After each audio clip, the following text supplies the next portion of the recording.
அன்பு மாணவ செல்வங்களுக்கு அதிகாலை வணக்கங்கள் குறித்தாகட்டும். நாங்கள் தரமைந்து பிரமை பரிசில் பரீட்சையை பெற்றுக் கொள்வதற்காக தினசரி அதிகாலை கருத்தரங்கில் பங்கு பெற்றுகின்றோம். இது கருத்தரங்கு என்று கூறுவதை விட உண்மையாக விரிவான விளக்கமான வகுப்புகளாக கருதி கொள்ளுங்கள்.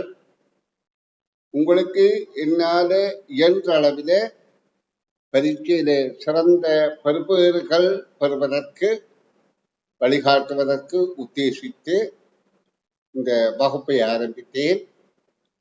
நிச்சயமாக எனக்கு தெரியும், இந்த வகுப்பில பங்கு பெற்றும் மாணவர்கள் அனைவரும் கல்வியில் மிகுந்த ஆர்வம் உள்ளவர்களாக இருப்பார்கள் என்று. ஏனென்றால் இந்த அதிகாலையில பிள்ளைகள் நித்திரையால் எழுந்து, அதுவும் 10 வயது சிறுவர்கள், சிறு பராயம், மற்றவர்கள் எல்லாம் ஆய்ந்து தூங்குகின்ற வேளையில நீங்க எழுந்து கற்க வகுப்புக்கு காத்திருக்கின்றீர்கள் என்றால் நீங்க உண்மையிலேயே கல்வியிலே மிகுந்த ஆர்வம் உள்ளவர்கள் என்பது வெளிப்படையாகின்றது. இந்த திறமை இந்த பரீட்சைக்கு மட்டுமல்ல, இனிவரப் போகின்ற முக்கியமான பரீட்சைகள், காபோதா சாதாரண தரம், உயர்தர பரீட்சைகளுக்கும் உங்களுக்கு நிச்சயமாக உதவி செய்யும். அதன் மூலம் நீங்க சிறந்த பெறுபேறுகளை பெற முடியும் என உங்களுக்கு உறுதியுரை கூறிக்கொண்டு இன்றைய வகுப்பினுள் நுழைகின்றேன். நான் இப்பொழுது கற்பிப்பது என்னுடைய அதாவது எதிர்பார்ப்பு வினாக்களை உள்ளடக்கிய வெற்றிக்கனிகள் என்கின்ற பயிற்சித்தாளின் 2வது மாதிரி பரீட்சையின் நேற்றைய தொடர்ச்சியான வினாக்களை இப்பொழுது பார்வையிடுவோம். நான் வினாக்களுக்கு விளக்கம் தருகின்ற வேளையில உங்களுக்கு மேலதிகமாகவும் சில தகவல்களை தந்து கொண்டிருப்பேன். காரணம் என்று சொன்னால், நாங்கள் கற்பது எங்களுக்கு மிகுந்த பயனுடையதாக இருக்க வேண்டும் என்றால் நாங்கள் கற்கிற விடயத்தில மிக தெளிவு பெற்றிருக்க வேண்டும் என்பதை நீங்க கருத்தில் கொள்ளுங்கள். இப்பொழுது மாணவர்களே, நாங்கள் பார்வையிடுவது வெற்றிக்கனி என்கின்ற எதிர்பார்ப்பு வினாக்களை உள்ளடக்கிய பயிற்சித்தாளின் 2வது மாதிரி பரீட்சையின் வினாத்தாள் 1 11வது வினா. பின் வருவனவற்றுள் ஓரிரு வேறுபட்டது, அது யாது? அப்ப இந்த உருக்களிலே நாங்கள் அவதானிக்க வேண்டியது யாதென்றால், ஒரு நிலைக்குத்துக்கோடு, நிலைக்குத்துக்கோடு என்பது மேலிருந்து கீழாக கீறப்படுவது நிலைக்குத்துக்கோடு. இப்ப இது ஒரு நிலைக்குத்துக்கோடு, இது ஒரு கிடைக்கோடு. இந்த நிலைக்குத்துக்கோட்டின் வலது பக்கம் ஒரு கருத்த நிலத்தப்பட்ட சதுரம் இருக்கின்றது. இங்கே இடது பக்கம் அதே போன்று இருக்கின்றது. அடுத்த 2ம் மேலே இருக்கின்றது, நிலச்சாத 2 சதுரங்கள், 2ம் மேலே இருக்கின்றது. அப்ப இதுக்கும் இடையில நாங்கள் ஒற்றுமை தொடர்பை பார்த்தால், இதுலயும் நிலைக்குத்துக்கோடு இருக்கின்றது, கிடைக்கோடு இருக்கின்றது. ஆனா இங்க வலது பக்கம் முக்கோணி இருக்கின்றது, இங்கேயும் வலது பக்கம் இருக்கின்றது. இங்க இடது பக்கம் இருந்தால்தான் பொருத்தமாக இருக்கும். ஆனா நிலச்சாததாக இருக்கின்றது. அப்ப இது மேலே இருக்கின்றது, இது கீழே இருக்கின்றது. அப்ப இங்கே 2 தவறுகளை கண்டுகொண்டோம். ஆனால் நாங்க இப்ப அடுத்தது பார்த்துத்தான் நிச்சயமாக எது வித்தியாசமானது, வேறுபட்டது என்று துணிய முடியும். காரணம் என்னென்றால், சிலவரை இதே போல 2வது போல 3வது அமைந்துவிட சந்தர்ப்பம் இருந்தால் இதுதான் வித்தியாசமாக இருக்கும். அப்ப நாங்கள் இப்ப 2வதுல இருந்து 3வதுக்கு தொடர்பு பார்த்தால், இது வலது பக்கம், இது வலது பக்கம், இது மேல், இது கீழ், நிலைக்குத்து கிடைக்கோடுகள் எல்லாத்திலையும் நிலைக்குத்து கொடுக்கிறது சரியாக இருக்கின்றது. ஆனா இங்கே வலது பக்கம் இது இடது பக்கம் நிலச்சப்பட்டது. அப்ப இது இதோட தொடர்புள்ளதாக இருக்கின்றது. மற்ற இரண்டும் மேலே இருக்கின்றது, அது இரண்டும் இதற்கு தொடர்பாக இருக்கின்றது. ஆகவே வேறுபாடானது இரண்டாவது என்பது நாங்கள் அந்த உருக்கல்ல இருக்கின்ற கோடுகள் குறியீடுகள் வடிவங்களை கொண்டு துணிந்து கொண்டோம். இனி நாங்கள் அடுத்த வினாவுக்கு செல்வோம். மாணவ செல்வங்களே, 12வது வினாவை பார்வையிடுவோம். 12வது வினாவில் ஒரு முக்கோணத்தில் முக்கோண எண்ண அடிப்படையில முக்கோணங்கள் என்பது முக்கோணம் அல்ல, சாய் சதுரங்கள் பிரிக்கப்பட்ட அடியில முக்கோணமாக இருக்கின்றது. ஆனால் அது முக்கோண அடிப்படையில பிரிக்கப்பட்டு கீழே வந்து கொண்டிருக்கின்றது. அப்ப இதுல எங்களை கேட்கப்படுகின்றது, வெற்றிடத்துக்கு வர வேண்டிய ஒரு யாது. வெற்றிடம் என்பது அதாவது மேலே இந்த கூம்பின் மேலே இருக்கின்ற வடிவத்துல வர வேண்டிய ஒரு யாது என்று கேட்கப்படுது. அப்ப நாங்க இதுக்குள்ள உள்ள இந்த உருக்கள் உருவாகின்ற கோலத்தை பார்க்கின்ற போது நாங்க இப்ப இடமிருந்து வலமாக பார்ப்போம், ஆனால் மேலிருந்து கீழாகத்தான் பார்ப்போம். இங்கே கீழிருந்து மேலாகத்தான் பார்க்க வேண்டும். ஏனென்றால் மேலே உள்ளதுதான் வெற்றிடமாக இருக்கின்றது. அப்ப முதல்ல நாங்கள் இடமிருந்து வலமாக பார்க்கின்ற போது வட்டமும் முக்கோணமும் இருக்கின்றது. ஆனா முக்கோணத்துக்குள் வட்டம் சேர்ந்து உள்ளது. இதுல இருந்து மேலே வருகின்ற ஒரு முக்கோணத்துக்குள் வட்டம் அடங்கியுள்ளது. இனி அடுத்தது நாங்க விலவிழுந்த இடமாக பார்க்கும் போது சதுரத்தில் முக்கோணம் அடங்கி இருக்கின்றது. சதுரத்துக்குள்ள முக்கோணம் அடங்கி இருக்கு. அதற்கடுத்தது அந்த தொடர்பு காணும் போது வட்டத்துக்கு சதுரம் அடங்கி இருக்கின்றது.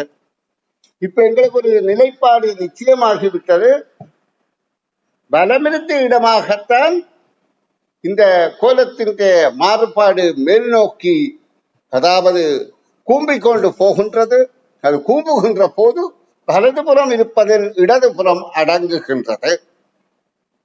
அப்ப நாங்க இதன்படி அடுத்த தோற்றத்தை அடுத்த நிலையை பார்க்கின்ற போது, அதாவது சதுரத்துக்கு முக்கோணத்துக்கு வட்டம்.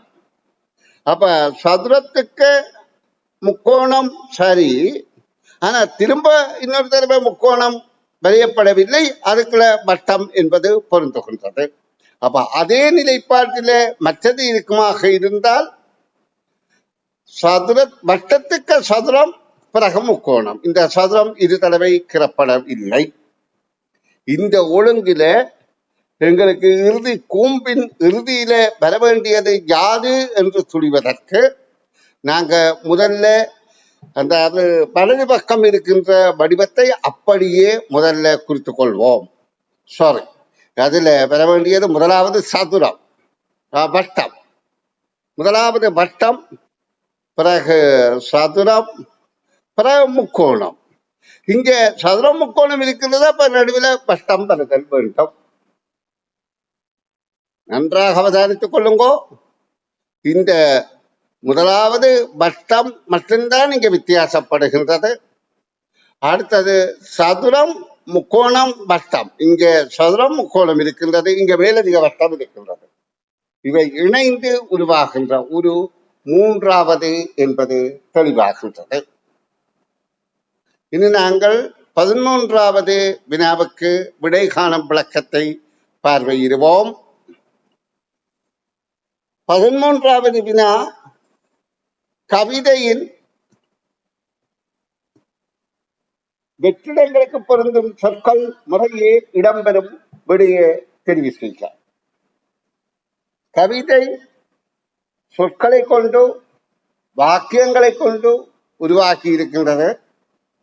நாங்கள் வாக்கிய அமைப்புகள்ல படித்திருக்கின்றோம். வாக்கியங்கள்ல இறுதி சொல் வினை சொல்லாக இருக்கும், அதாவது பயனிலை. அப்ப இதுல ஒரு கவிதை இருக்கின்றது. இந்த கவிதையில உள்ள இறுதிச் சொல் வினைச்சொல்லாக உள்ளதை பார்க்கின்றோம். கத்துகின்றது, அசைகின்றது, ஓடுகின்றது, சொல்கின்றது. அப்ப இங்க நாலுமே வினைச்சொல்லாகத்தான் இருக்கின்றது. அப்ப இதில் எது பொருத்தமானது என்பதை பார்ப்பதற்கு ஒவ்வொரு கவிதையின் ஒவ்வொரு வசனத்தையும் வரியையும் வாசித்து பார்ப்போம். மியா மியா என கத்துகின்றது. அவர்களுக்கு மியா மியா என்ற தொனியை எழுப்புவது பூனை என்பது தெளிவு. அப்ப பூனை தான் மியா மியா என கத்துகின்றது, அங்குமிங்கும் அசைகின்றது. அந்த இடத்துக்கு எது பொருத்தமானது என்று பார்ப்போம். அங்குமிங்கும் அசைகின்றது. அப்ப முதலாவது ஓடி ஓடி என்பது பொருந்துமா என்று பார்த்தால் ஓடி ஓடி அசைகின்றது என்று சொல்ல முடியாது. அந்த வினைச்சொல் இதற்கு பொருந்தாது. ஓடி ஓடி என்றால் ஓடுகின்றது அல்லது திரிகின்றது என்றுதான் வந்திருக்க வேண்டும். அப்ப திரிகின்றது, ஓடி ஓடி திரிகின்றது அல்லது ஓடுகின்றது என்று இருந்தால் பொருந்தும். ஆனபடியால் இந்த முதலாவது விடை பொருந்த நியாயமில்லை. சின்னஞ்சிறு விழிகள் அங்குமிங்கும் அசைகின்றது. அதாவது விழிகள் என்பது கண்கள், கண்கள் அங்குமிங்கும் அசைகின்றது. கண்ணுக்குள்ள இருக்கிற கண்மணி அங்கேயும் இங்கேயும் அசைவது என்பது பொருத்தமாக இருக்கின்றது. எலியை பிடித்து உடைக்க கடிக்க. உடைப்பது என்பது திண்மப்பொருள். எலி என்ன திண்மப்பொருளா? இல்லையா, அது ஒரு உயிரினம். அப்ப உடைக்க முடியாது, அப்ப கடிக்கத்தான் பொருந்துகின்றது. ஆனபடியா இந்த விடையும் பொருந்தாது. கடிக்க ஓடுகின்றது, நான் தான் பூனை என்று சொல்கின்றது. அப்ப மூன்றாவது அந்த கவிதையின் சொல் ஒழுங்கின்படி எங்களுக்கு விடை பொருத்தமானதாக இருக்கின்றது. நன்று மாணவ செல்வங்களே, நாங்கள் இந்த பக்கத்தின் இறுதி வினாவை பார்வையிடுவோம். இக்கட்டமைப்பில் உருவாக்கிய உயிர்மெய் எழுத்துக்கள் மாத்திரம் உள்ள சொல் எது? இந்த இடத்துல நான் உங்களுக்கு தமிழ் எழுத்துக்கள் பற்றிய ஒரு விரிவான விளக்கம் பெற விரும்புகின்றேன். ஏனென்றால் நீங்கள் எல்லாம் ஆரம்ப கல்வி கற்றுக் கொண்டிருக்கிறீர்கள். 5ஆம் தரம், 10 வயது. அப்ப எங்களுடைய தாய்மொழி தமிழ்ல உள்ள எழுத்துக்களை பற்றி, தமிழ் எழுத்துக்களை பற்றி தெளிவு பெற்றிருத்தல் மிக முக்கியமானது. உங்களுக்கு ஏற்கனவே தெரிந்திருக்கலாம். நான் இதை தருவதாலே அதை மீட்டுக் கொள்வதாக, உங்களுக்கு தெளிவுபடுத்துவதாக இருக்கட்டும். தமிழ் எழுத்துக்கள்ல 4 வகையான எழுத்துக்கள் இருக்கின்றது. உயிரெழுத்துக்கள், அதாவது 4 வகையான எழுத்துக்கள்: உயிரெழுத்துக்கள், மெய்யெழுத்துக்கள், உயிர் மெய்யெழுத்துக்கள், உயிர் மெய்யெழுத்துக்கள், ஆயுத எழுத்துக்கள், ஆயுத எழுத்து. அப்ப உயிரெழுத்து என்பது உங்களுக்கு தெரியும், 12 எழுத்துக்கள் இருக்கின்றது. அது ஆனால இருந்து அவ்வண்ணா வரையில 12 எழுத்துக்கள் இருக்கின்றன, உயிரெழுத்துக்கள்.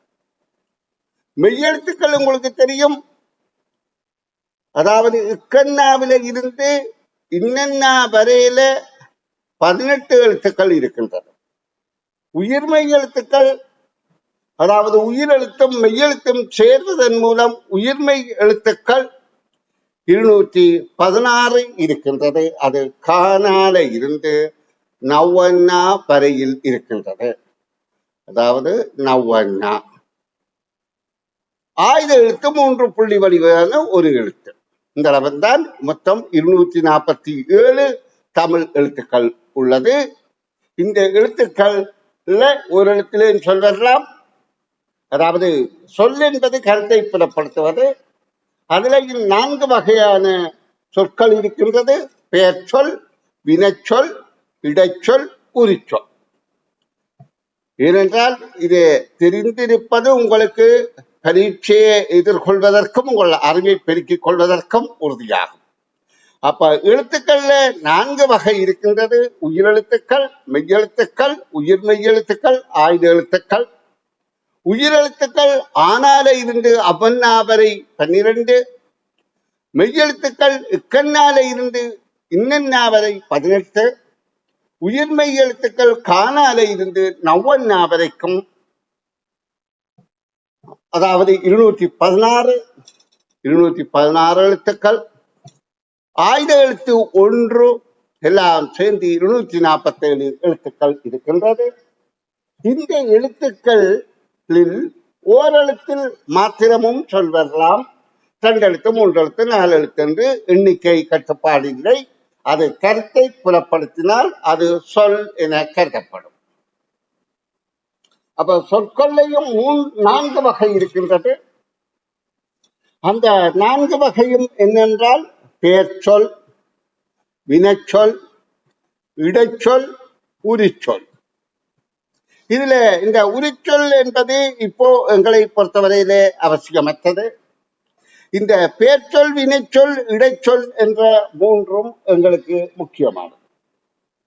பெயர் என்பது ஏதோ ஒன்று பெயரை குறிப்பது, வினை என்பது செயலை குறிப்பது, இடைச்சொல் என்பது பெயரோடோ அல்லது வினைச்சொல்லோடோ விகுதி சேர்ந்து வந்தால் அது இடைச்சொல். இப்ப உங்களுக்கு பொருட்களுடைய பெயர் தெரியும். குமார் என்பது ஒரு ஆளுடைய பெயர், அப்ப அது பெயர் சொல். குமார் பந்து அடித்தான். பந்து என்பது அடித்தான் என்பது பெயர் சொல், வினைச்சொல், இடைச்சொல். பந்து அடித்தான், அடித்தான் என்பது வினைச்சொல். அப்ப இடைச்சொல் என்பது பந்து என்பது வர முடியாது. பந்தை என்பதுதான் இடைச்சொல். அதாவது பந்து என்பதோட ஐ சேர்ந்து விகுதி வந்தபடியால் அது இடைச்சொல். அதான் நான் உங்களுக்கு இடைச்சொல் என்பதை பற்றி சொன்னேன். பெயர் சொல்லோடோ அல்லது வினைச்சொல்லோடோ விகுதி சேர்ந்தால் அது இடைச்சொல் என்று சொல்லப்படும். உரிச்சொல் என்பது மிகைப்படுத்தி சொல்வது, அது எங்களுக்கு இப்போதைக்கு அவசியமற்றது. அப்ப நாங்க இந்த 3 சொற்களையும் பற்றி இப்ப தெளிவாக தெரிந்திருக்கோம். பெயர் சொல் என்பது பெயரை உணர்த்துவது, வினைச்சொல் என்பது செயலை உணர்த்துவது, இடைச்சொல் என்பது பெயரோடோ வினையோடோ விகுதி சேர்ந்து வருவது. இந்த சொற்கள் கருத்துள்ளவையாக இருக்க வேண்டும். அதாவது சொற்களில் இருக்கின்ற தவறுகள் என்னென்றால் எழுத்துப்பிழை இருக்கக்கூடாது, கருத்துப்பிழை இருக்கக்கூடாது.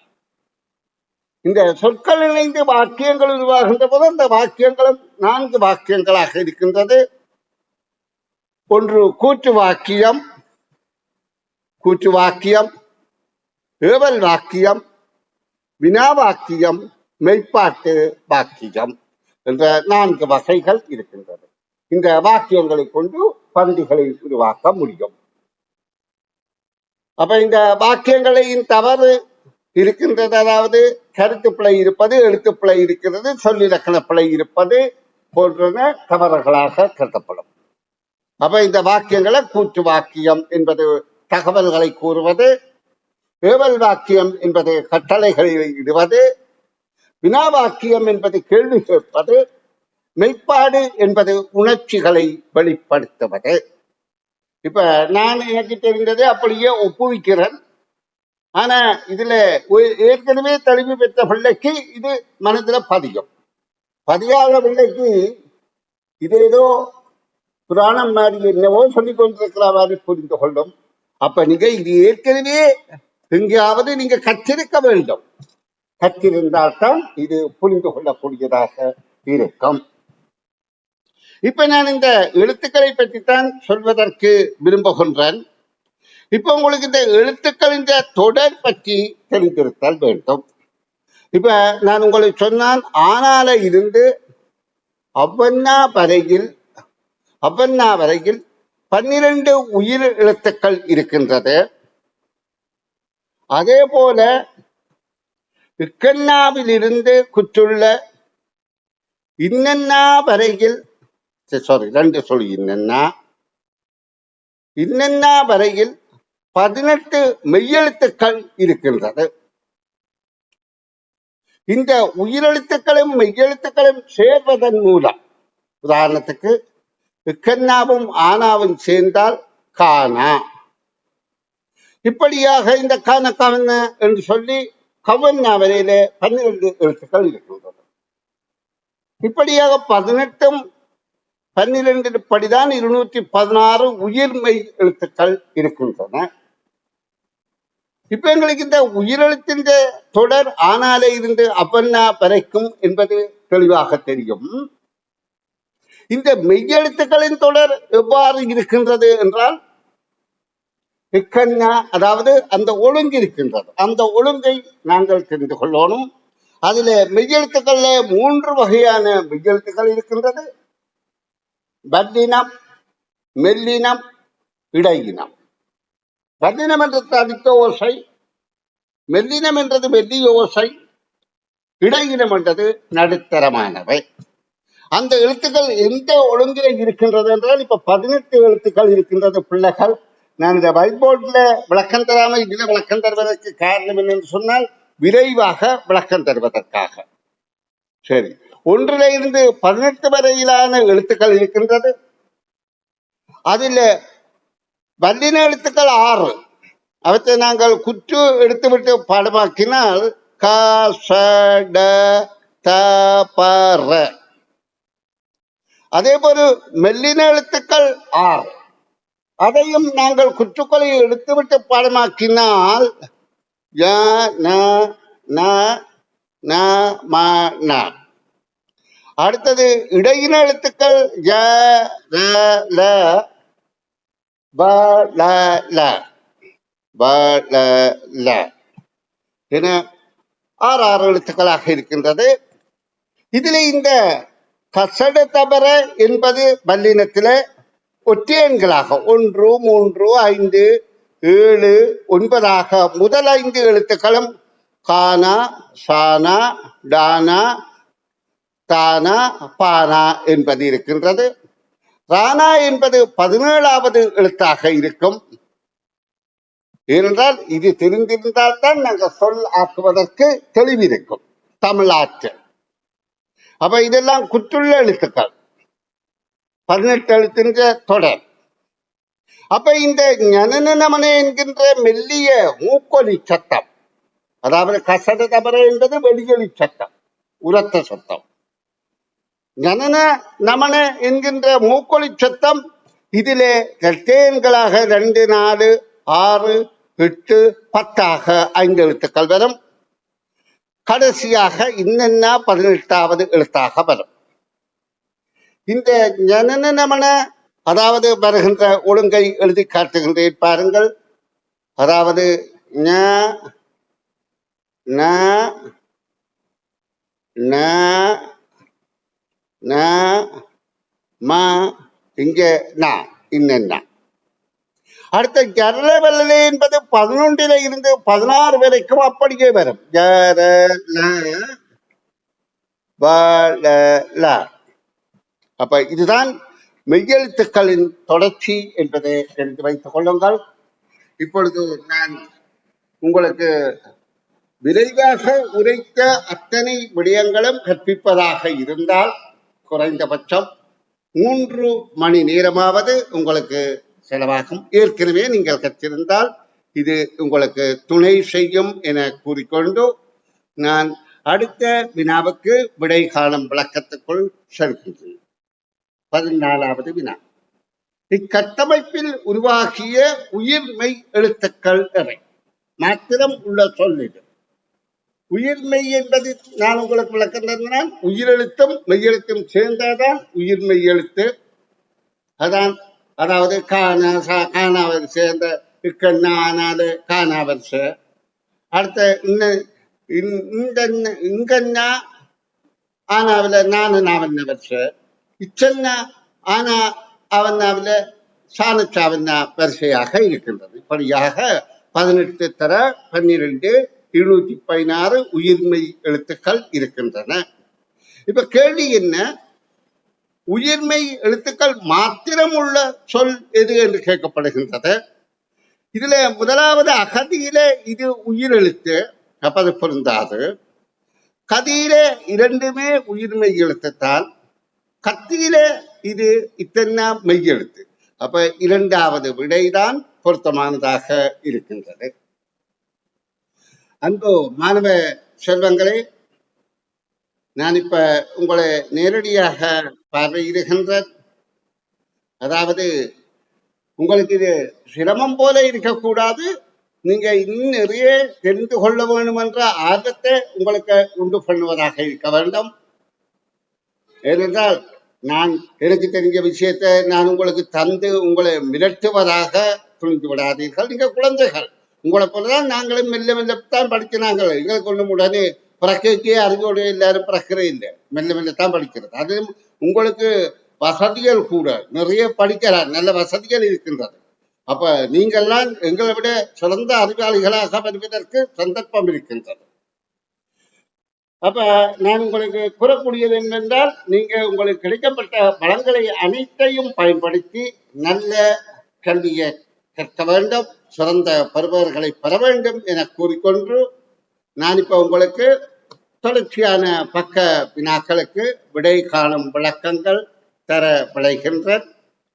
இப்ப நாங்க இதற்கு அடுத்த பக்க வினாவை பார்வையிடுவோம்.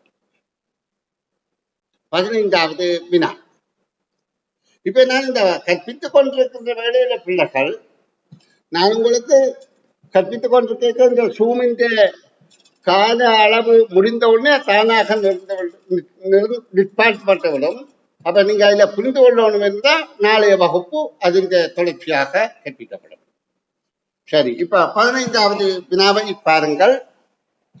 பின்வரும் எய்கையையும் அதில் சொல்வதற்கு தரப்பட்டுள்ள குறியீட்டு தகவல்களையும் பார்க்க. இது கடந்த பரீட்சையில வந்த வினாவை தழுவியது. இப்ப இந்த நெய்யறி என்பது ஒரு அட்டவணை. இதுல செல்வதற்கு தரப்பட்டுள்ள குறியீட்டு தகவல், அதாவது குறியீடுகளை தந்துவிட்டு அந்த குறியீடுகளுக்கு தகவல் தந்திருக்கிறார்கள். இந்த குறியீடுகள் இந்த கருத்தை கொள்கின்றது. அப்ப முதல் 4 குறியீடுகளுமே 4 திசைகளிலும் திரும்பி ஓரடைப்பு செல்க, அல்லது இது வடக்கு நோக்கி செல்க ஓரடைப்பு, கிழக்கு நோக்கி ஓரடைப்பு செல்க, மேற்கு நோக்கி ஓரடைப்பு செல்க, தெற்கு நோக்கி ஓரடைப்பு செல்க என்பதுதான் முதல் 4 குறியீடுகளும் அதற்குரிய கருத்துக்களும். அடுத்த வட்டத்துக்கு வட்டம் என்பதன் கருத்து 2 அடைப்பு செல்க. அது எங்க திரும்பி போகுதோ அந்த பக்கமாக 2 அடைப்பு செல்க. நிறுத்தப்பட்ட முக்கோணம் ஆரம்பிக்கிற இடம், நிறுத்தப்பட்ட சதுரம் நிறுத்துக. இப்ப இங்க நெய்யறி தந்திருக்கு அட்டவணை. இருக்கிற குறியீடுகளுக்கு ஏற்ப முடியும் இடம் யாது என்று கேட்கப்படுகின்றது. அப்ப இதுல குறியீடுகளுக்கு ஏற்ப ஆரம்பித்து முடிகிற இடத்தை நாங்கள் கண்டுகொள்ளுதல் வேண்டும். ஆரம்பிக்கிற இடம் இந்த முக்கோணம் என்பது எங்களுக்கு தெளிவாகிவிட்டது. அப்ப ஆரம்பிக்கிற இடம் முக்கோணம். பிறகு இது கிழக்கு நோக்கி செல்க. அப்ப ஆரம்பித்த இடத்துல இருந்து கிழக்கு நோக்கி ஒரு கட்டம் சென்று விட்டோம், ஓரடைப்பு செல்க. பிறகு 2 கட்டம் செல்க. அப்ப அதே திசையில 2 கட்டம் செல்கின்றோம். பிறகு வடக்கு நோக்கி ஒரு கட்டம் செல்க, வடக்கு நோக்கி ஒரு கட்டம் சென்றோம். மீளவும் திரும்ப வடக்கு நோக்கி சென்றோம், திரும்பவும் மீளவும் கிழக்கு நோக்கி செல்க, அதுவும் சென்றோம். திரும்ப அதே திசையில் 2 கட்டம் செல்க, அதுவும் சென்றோம். இப்ப அடுத்ததாக தெற்கு நோக்கி ஒரு கட்டம் செல்க, சென்றோம். கிழக்கு நோக்கி ஒரு கட்டம் செல்க, சென்றோம். மீளவும் தெற்கு நோக்கி ஒரு கட்டம் செல்க. அடைந்த இடம் இதுதான், அது கருப்பால நிறுத்தப்பட்டிருக்கிறது. அப்ப நாங்க அடைந்த இடம் இது என்றால் டி என்ற விடை பொருத்தமாக இருக்கின்றன. இனி நாங்கள் அடுத்த வினா, இந்த பக்கத்தின் அடுத்த வினாவை பார்வையிடுவோம். இலங்கையில் ரூபாய் 10 நாணயத்தால் பாவனையில் இல்லை என்பதை கருத்தில் கொண்டு ரூபாய் 170 அதிக எண்ணிக்கையான குறைந்த எண்ணிக்கையான நாணயத்தாள்களாக வைத்திருக்கக்கூடிய முறை யாது? அதாவது நாணயத்தாள்கள்ல மிகவும் பெறுமதி குறைந்த நாணயத்தால் 1 ரூபாய், 2 ரூபாய், 5 ரூபாய், ரூபாய். கிட்டத்தட்ட இந்த ரூபாய் 2 ரூபாய் கிடைக்கவே கிடைக்காது, 5 ரூபாவது கிடைக்கவே கிடைக்காது பாவனையில இல்லை. ஆனால் செல்லுபடியாகும். ஆனா இந்த 10 ரூபாய் ஓரளவு பாவனையில இருந்தாலும் அதுவும் இப்ப மிக கருகி விட்டது, அதாவது கிடைப்பது அருமை. அப்ப இந்த தாள்கள் இல்லை என்று 20 ரூபாய் தாள்ல இருந்துதான் பாவனையிலே இருக்கின்றது என்பதை கருத்தில் கொண்டோம். 170 ரூபாயில இருக்கக்கூடிய அதிகபட்ச நாணயத்தாள்களின் எண்ணிக்கையும் குறைந்தபட்ச நாணயத்தாள்களின் எண்ணிக்கையும் எங்களுக்கு தரும்படி வினாவில கேட்கப்படுகின்றது.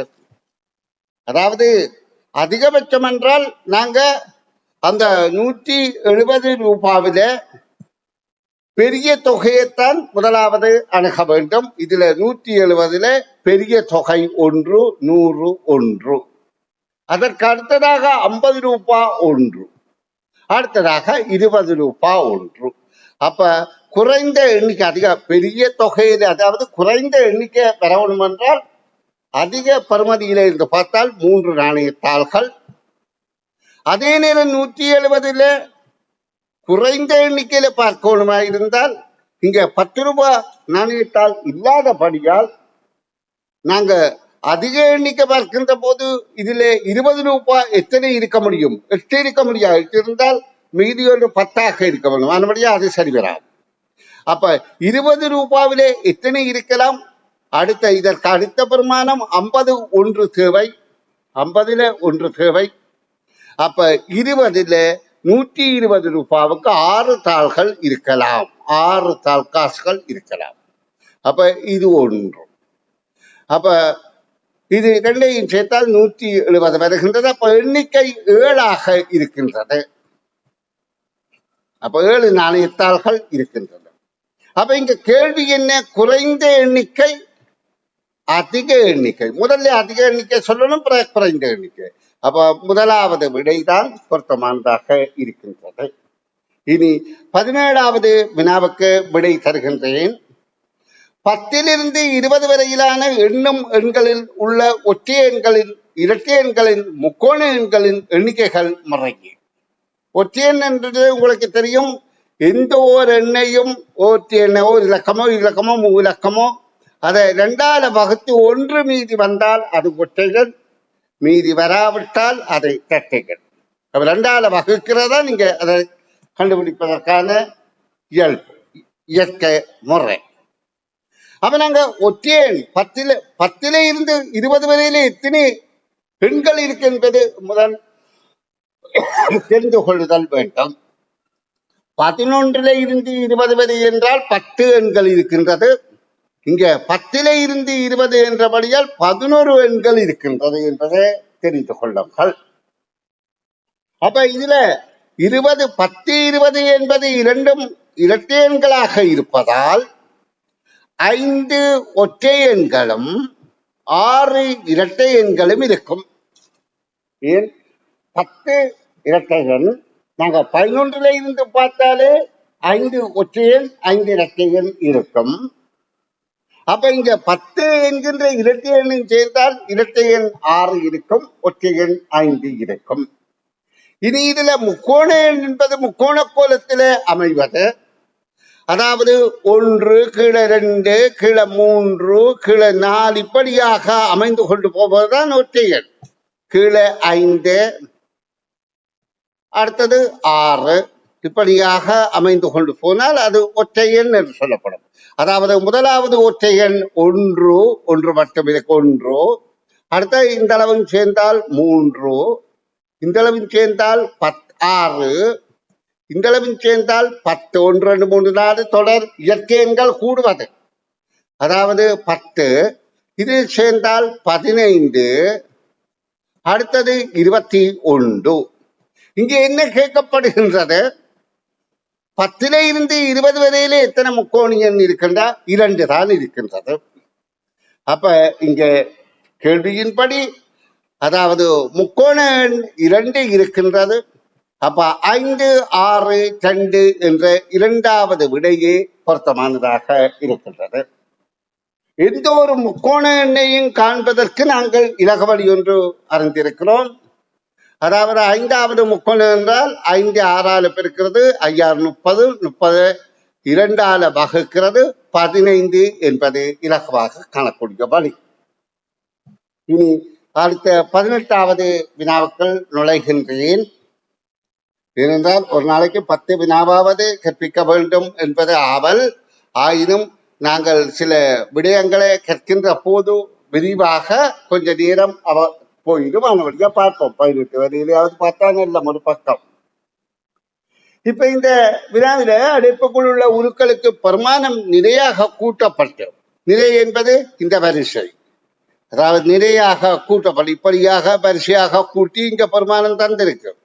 ஆனா இது அதாவது 7 இலக்கங்கள் கூட்டப்படுகின்றது. அப்ப நிரலாக கழிக்கப்பட்ட அது சோழி இல்லை, 3 3ஆக மேலே உள்ள பெரிய நிலையில்தான் சிறிய எண்ணெய் கழிக்கப்பட்டு பெருமானம் வரும். அப்ப அதை கொண்டு பெருமானம் காண்பது எங்களுக்கு இலகுவாக இருக்கும். இப்ப ஏபிசிடி என்கின்ற 4 இடங்களுக்கும் விடப்பட வேண்டிய எண்கள் எவை என்று கேட்கப்படுகின்றது.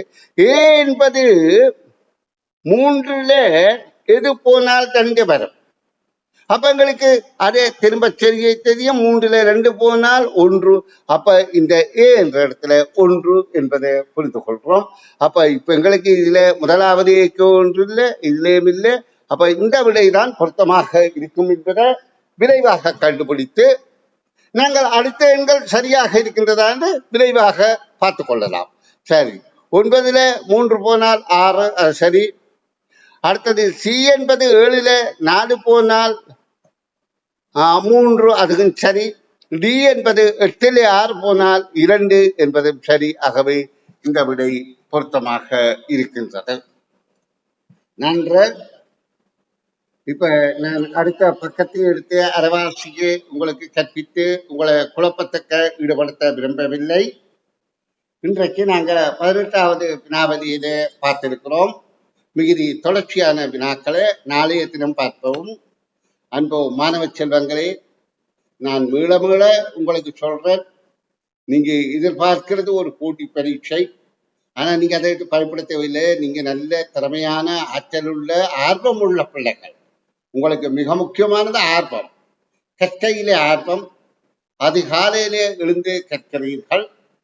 அப்ப உங்களுக்கு நிச்சயமாக சிறந்த பெறுபேறு நிச்சயமாக அமையும். ஏனென்றால் நாங்கள் அதாவது உடம்பு வருத்தி எங்களை கல்வியில கற்கிற இதற்கு ஆண்டவரே எங்களுக்கு ஏதோ ஒரு வெகுமதியை தருவார். நாங்கள் சோம்பேறியை இருந்தால் ஆண்டவர் நினைத்து தர முடியும். ஆண்டவர் இருப்பார், ஆண்டவர்ல நீங்க விசுவாசமாக இருக்கலாம். ஆனா நீங்க சோம்பேறியா இருந்தால் அவர் எண்ணத்தை தர முடியும். அப்ப நாங்கள்